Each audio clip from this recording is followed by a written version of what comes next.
In an epic rematch between Hillary Clinton and Donald Trump, who would win? Today on Political Excess, we're going to go through each state and we're going to find a winner for this rematch of 2016. So let's dive right in here, and safe states are over a 10-point margin, likely 5 to 10 points, lean under 5 points, and tilt 1 point or less. So how do I see this one going? Well, this is a tough call. Hillary Clinton, she is loved by a small segment of the population. She is despised by a lot of the population. Trump, of course, is despised by a large percent of the population as well. But more people do love him than they do Hillary Clinton, or at least that used to be true. As of now, I'm not sure anymore because Donald Trump's star has fallen a little bit since he left office. Hillary Clinton, to me, comes off more like Joe Biden, where she's ultra-establishment. She's certainly inauthentic, but she's not been attacked by the media relentlessly over the past couple of years. That kind of thing will sway an election by a couple of points, and that's what I think will happen in this particular matchup.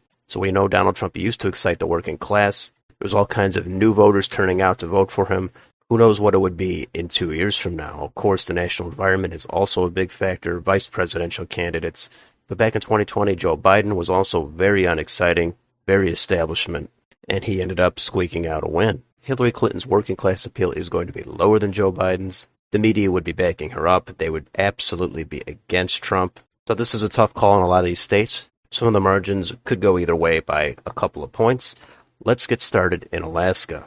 Well, Donald Trump just won this by about 10 points last time. Since then, I think he would end up doing 1 or 2 points worse, so I do have this in the likely column. Hawaii, very safe for Clinton.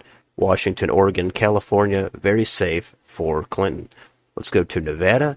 This is a state that has trended a little bit toward the right. Don't think Hillary Clinton is a really good fit here, maybe more so in Washoe County and Reno. Trump would do better in Clark County with the working class. Of course, he would get a lot of turnout in those rural red counties. I do have Trump winning this by a tilt margin. Idaho and Utah, over 10 points, safe for Trump. Arizona, since Trump won this in 2016, it has drifted toward the Democrats by a few points. Even though Hillary Clinton would be very underwhelming in my opinion, Donald Trump, in his seemingly weaker position now, I think would give this state to Clinton by a lean margin, but probably only 1 to 2 points. Montana, Wyoming, safe for Donald Trump. Colorado, that will be a little bit over 10 points, safe for Hillary Clinton. New Mexico, that will be a little bit under 10 points, and that will be likely for Hillary Clinton. North Dakota, safe for Trump. South Dakota, safe for Trump. Nebraska at large, safe for Donald Trump. The 2nd district, that is, of course, much bluer, even though since redistricting it got a little bit redder. I still have Hillary Clinton winning it by a likely margin, somewhere between 5 to 10 points. The other districts, safe for Trump. Kansas, Oklahoma, those will be safe for Donald Trump. How about down in Texas? Of course, the state is trending toward the left. Clinton is going to do well in the many blue cities in Texas. The suburbs, she's going to have a reasonable amount of appeal, even though she didn't really when she first ran. But there's a lot of voters that are probably going to be more anxious to come out and vote for Donald Trump, and that would keep this margin above 5 points and likely for Donald Trump. Up to Minnesota, even though Trump got very close to winning it in 2016, in 2020 he didn't really get close. Since 2 years ago, I don't think it would get much closer. I still have it as a likely for Clinton. Iowa, that's gone away from the Democrats. I think it would be just under a 10-point margin, likely for Donald Trump. Missouri, safe for Trump. Arkansas, safe for Trump. Louisiana, safe for Trump. Let's go to Wisconsin. This is another state that is trending a little bit more to the right than some of these other states. Hasn't been overwhelming as of yet. I think there's enough voters here that have not yet flipped toward the Republicans that would come out for Donald Trump, that would offset some of the suburban vote he might lose, that would offset some of the voters in Dane and Milwaukee counties coming out to vote against Trump. And I do have Trump winning this by under 1 point, so it's a tilt for Trump. Illinois, safe for Clinton. Michigan, this is a tough call. We know Trump did well here in the Rust Belt. He narrowly won it in 2016. He narrowly lost it in 2020. Again, since then, at this point, I think he's a little bit weaker than he was, so I do have him losing it. Of course, Hillary Clinton, she's not a good fit for Michigan. Gretchen Whitmer, the governor, would come out for Hillary Clinton. They would really try to sway those suburban independents. So I do have Hillary Clinton winning this by a couple of points, so leans for Clinton.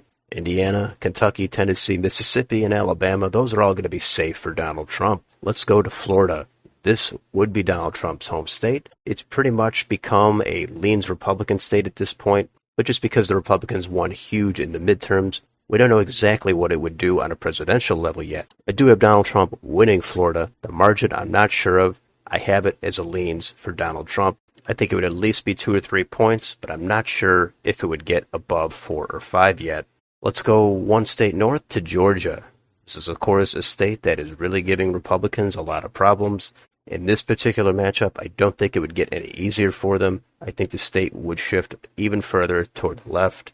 The Atlanta suburbs are going to vote more against Donald Trump, even though a lot of those red rural counties would come out for Donald Trump. It would not offset the shift. Clinton would win Georgia by a leans margin, probably 1 to 3 points. South Carolina, that will be just over a 10-point margin, safe for Donald Trump. North Carolina, this was a tough call for me. Again, with all factors considered, I think Trump would do slightly worse here than he did last time, even though it's against Hillary Clinton. I still think he would win it, but it would be by a tilt margin. Let's go to Ohio. This will be likely for Donald Trump. Don't think there's much that needs to be said about this. Hillary Clinton's not going to do a whole lot here in Ohio.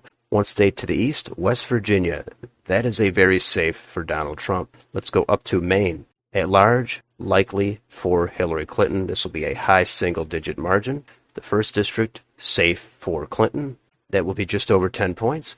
And the second district, this is that Trump district. He's the kind of person people would want to come out for. But again, I think he's a little bit weaker than he was previously. I do have it just over a 10-point margin, safe for Donald Trump. But that possibly could get down to likely. All depends on the national environment and how these two run their campaigns. The next state over is New Hampshire. Trump got super close to winning this in 2016. In 2020, he did not get close. In this matchup, I don't think he would get close either. I have it as over 5 points likely for Hillary Clinton. Vermont, New York, Massachusetts, Connecticut, Rhode Island, New Jersey, Delaware, Maryland, Washington, D.C., all safe for Hillary Clinton. Some of those states might be low double digits. Trump might not do as horrible as it looks there. But as I've said, I think he would be a little bit weaker now than he was previously. Maybe that changes, and in 2 years, he looks a lot stronger. But right now, he does appear a little bit weaker. Let's go to Pennsylvania. Very tough call for me. Republicans got excited that they won it in 2016. Since then, they haven't had much success there. I think Philadelphia and the suburbs are going to put Clinton over the top. Bucks County, Delaware County, Montgomery.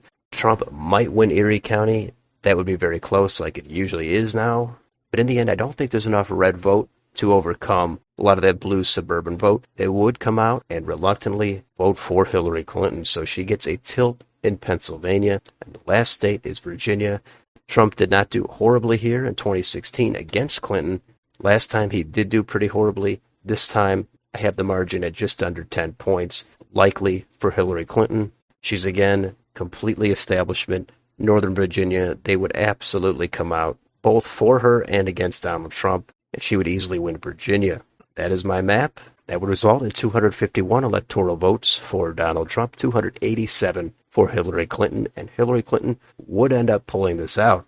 It would be close. Several of these states I do think are within 2 points, but it would be an uphill battle for Donald Trump. It's hard to imagine how he overcomes the barrage of negative media coverage, as well as a lot of the glowing media coverage Hillary Clinton would probably receive. But he's done it before, and that's why I definitely don't want to count out someone like Donald Trump. It was assumed he would lose many, many times, and he did keep on winning until he finally lost. But I think there's enough voters at this point that are sick of Donald Trump. They have that fatigue, and they would want to come out to vote against him, sort of like they did in 2020. But of course, every election cycle is unique. There's different things that come up. Again, who they pick as their running mate could be a factor. But I do think Donald Trump would have to win Michigan or Pennsylvania, and he would not win with just Michigan alone. So then he'd have to go into states like Arizona or Georgia, and I think those are a little bit tougher for him at this point. But also, I don't want to underestimate Hillary Clinton's weakness, and people are definitely burnt out from her as well. I think overall turnout would be a little bit lower, and most of it would be a mix of pro-Trump and anti-Trump vote coming out. So this would be hard to predict. I think there's a path for Trump, but I do think it's a little bit narrow. But who knows? Maybe I'm way off. But this is what I've settled on. Let me know in the comments. What do you think of this map? Do you mostly agree with it or do you disagree on 2, 3, 4, 5 of these states? Let me know down below. And if you enjoyed this video, don't forget to like and subscribe. Thanks for watching, and I'll see you next time.